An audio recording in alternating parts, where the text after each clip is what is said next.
Abbigliamento a scuola ed è polemica. È l'assessore regionale all'istruzione Elena Donazzan a condividere la posizione della dirigente scolastica dell'Istituto Fogazzaro, Maria Rosa Puleo, sulla necessità di un abbigliamento consono per entrare in aula.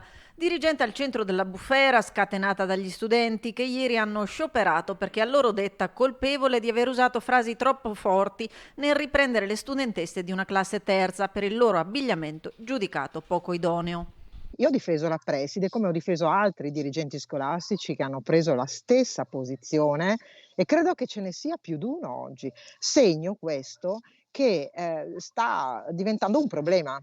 È un problema proprio quello dell'atteggiamento con cui si va a scuola e atteggiamento significa anche modo di abbigliarsi. Un tema caldo, quello del decoro, che passa anche attraverso regole, ribadisce l'assessore che si interroga sul concetto stesso di libertà, spesso assolutizzato.